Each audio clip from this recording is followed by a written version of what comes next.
a brilliant fight on the weekend. Anthony Cacace and Leigh Wood. You were in Nottingham. You were there, Spence, this weekend. Top performance from Cacace, wasn't it? Absolutely, top performance from Leigh Wood as well. He showed so much character in there. But you had two guys there. Although they're both 36 years of age, there's one guy in there that's a lot older in boxing terms, and that's Leigh Wood.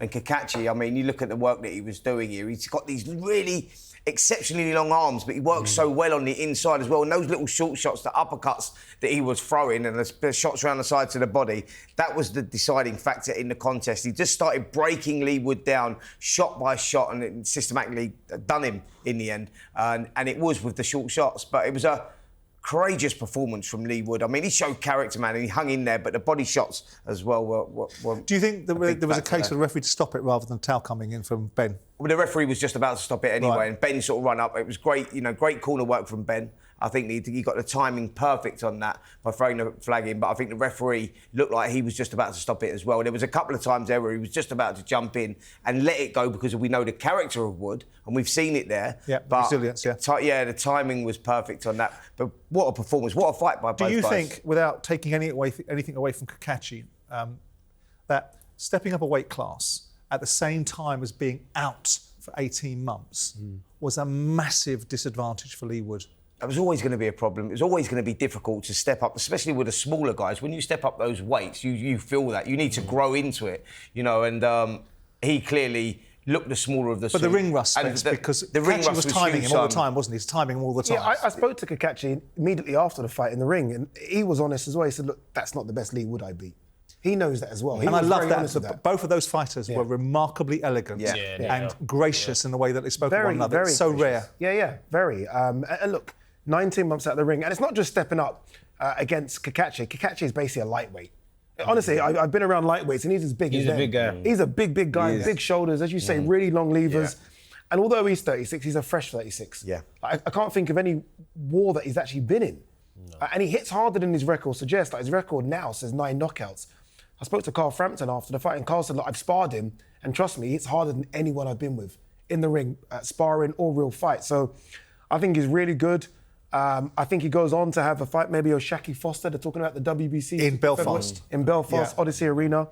And for Leigh, I hope that's that. Because I was super impressed with his performances, but I sort of qualified it by thinking Joe Cordina was struggling at the weight, and Josh Warrington was coming to the end of his career. And I was qualifying it by the thinking that maybe Cacace isn't quite what we've all made him out to be. In this fight, he was very good, wasn't he? Absolutely. Listen, forget the fact that he gave up that IBF title to fight defend the IBO title and all of that. At this stage of his career, he's looking for the big money fights, and the money that he was getting against Leigh Wood, rather than fighting Sugar Nunes. Yeah, instead of fighting Nunes, who was a tough fight, but he was only going to get a fraction of the money. You go, he made the right decision there because he can still go back. But you think Leigh Wood should call it a day now? Absolutely. I mean, I think that the economics of these fights are such a level. There was a massive deep put. Why is it sigh? Yeah. What do you think? It's just sad to hear, isn't it? It's like Leigh Wood. Do you think he's done? Do you know why I say that? Not because there's not fighting, he's still at a certain level. Yeah. But he's been there, seen it, done it. He's been a world champion. It's a fairy tale story in many ways because you looked at him like you go back to when he lost to Gavin McDonnell in 6 rounds. And you would never way back when you go, this kid's might not even make British level. And he's like, it is a fairy tale story. And you get to a stage where you go, you're not where you once was, and now you don't want to be used as a pawn. I suppose it depends what can be offered. That's what. I mean, ultimately, economically, I think both boys did well out of this fight, and they've done relatively well in their career. So there's no economic real necessity. It's depending upon what comes up and if it's a good fight. And he will say, and he's got the built-in excuse. I tried to give it to him on Saturday. He didn't use it, but he will say, "I've been at the ring 19 months." Yeah. Like if that was a fresh 6-month Leigh Wood, I tell you, is it a different fight? I tell you who someone that people might have wanted out of the ring for 19 months is the referee, because Frank Warren, ironically, have you seen this hypocrisy? This is the same Frank Warren that's complaining about the judging from Steve Gray, that was more than happy when he refereed Hamza Shiraz knocking down Bradley Skeet and punching him on the floor. Did you listen to that? Was that Steve Gray? That was Steve Gray. That was frankness. When I was making a song and dance about the fact that Bradley Skeet had been unfairly treated and this, that and the other. No. now Frank's got the arsehole because he's scoring it. Simon, it's horrendous. How Steve It was Gray, horrendous what happened to Bradley Skeet when that one made a big deal. But how Steve Gray had Leigh Wood up 2 rounds. Well, we did, to be fair. We did. How did he have Leigh Wood up 2 rounds? Mate, again, what are you seeing? What are you watching? Very strange. Right, I scored that. I think I had it. It was 5-3 up at the point of stoppage, but it could have quite easily been 6-2. I went 1 round with Wood that was very close, and I just thought, I'm going to go with Wood because the margins were going too wide, too early in some of the swing rounds. You spoke to Frank, the aforementioned Frank Warren, so let's have a listen to what you guys discussed. Listen, a little birdie told me, I heard whispers, that Billy Joe Saunders, he may be making a return. Have you heard anything? He came up to see me a couple of weeks ago,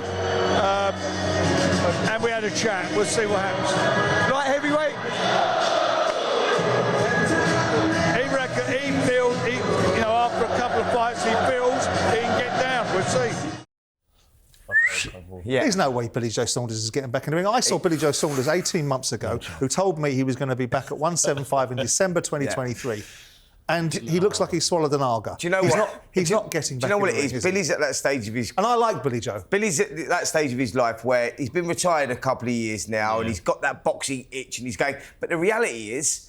He doesn't financially need it. He's financially secure. He's been out in Tenerife. He's been on that training camp. He's been trying to lose weight, and it's too difficult. Sometimes you've got to accept that it's gone. It's gone. It's gone, yeah. And you need to focus your direction or energy somewhere else. I'm not sure we'll see him back. Billy, by the way, tells me because I spoke to him as well. What do you think he weighs right now? He's coming. When you saw that, what do you think? That picture of him, 17, 210. 210, yeah. 17. Right, is that 210? No, that's about 50. 210 is about 15 stone 4, isn't it? Yeah, about 15. Yeah, 15 stone 4. All right, so we agree on 16 then. We all agree on 16. Let's go 16. But what I'm saying is, there's no way he's making one. But he's saying he is. By the way, this is not like, I'll just throw that out there. He truly thinks he's definitely coming back. But you boxers are always a bit crazy. I sat in the upfront studio with Billy 15, 16 months ago, where he categorically, unequivocally, irrefutably, undeniably said, "I will be coming back." And I'm going to fight at light heavy. Yeah. At 175. And September is that proposed date. I tell you what was interesting is the fact that apparently Frank Warren and Ben Shalom are speaking. I thought they couldn't stand the sight of one another. But they are speaking, apparently, about a potential fight between Moses Itauma and Martin Bakole. What say we? Do you know what? That's so risky. It's a good fight. Bakole coming at 300 odd pounds. Clearly for Moses. Moses. I think that's so risky for Moses. You think it's risky for Moses? Yeah, I do. I think Bakole right now... it is not. I think we're almost thinking, because Bakole £300, I'm telling you, if somehow that guy can get a nutritionist and get down to 275, I still think is a problem. Will he? Probably not, that's the issue. He won't. He just likes his food. Yeah, he just likes his food. He's going to come in and do what he does. Well, Billy Nelson's saying if he doesn't get that nutritionist and that dietitian on board, then it's got to be... Over. I'm not working. Yeah, because if he does, this is the thing. When you go Moses, who for me is one of the best prospects in the world. But let's be clear about what Frank Warren is in this regard. He doesn't make bad fights, and he doesn't matchmake young prospects like Moses Itauma without knowing potentially what the likely outcome is going to be. So I don't think there's a parallel universe with a commodity and a prospect like this that Frank's going to put him in against somebody that he doesn't think he's going to get an outcome. I know that nothing is guaranteed in life. Right. But Bakole's currency, we were, tub thumping and, banging that drum about him for weeks and weeks and weeks and months and months and months.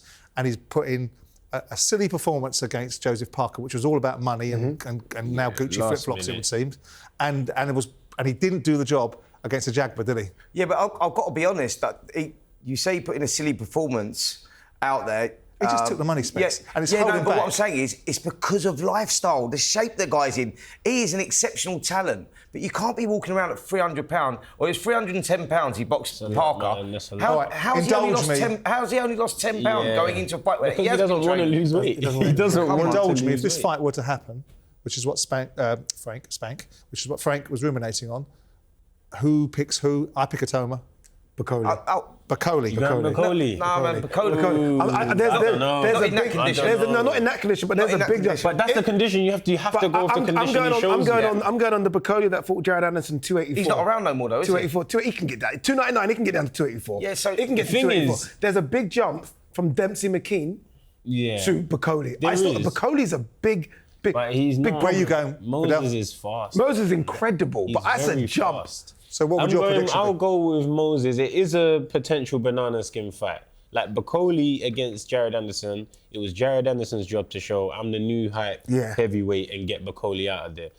Going back, it was Daniel's job to defeat Joyce and show I'm the new one coming out there. These things go wrong. These things, they do go wrong. Fair enough. Good point. But I do think Moses will be in a difficult one, but he can pull it out the back. He can grow that day. He can show that day. You have to go with Moses. What do you mean you have to go with Moses? Recent performances, 2 performances, he's come in ridiculously overweight. Not saying he's not an exceptional talent, but you have to go on recent performances. He had his chance to put it right against the Jaguar and lose that weight, and he didn't. So I go Moses. You have to go with 300 pounds. Stop saying 280 pounds. Even 299 against the Jaguar, which is severely What overweight. happens if he comes in at 300 pounds against Moses? Where do you put your money then?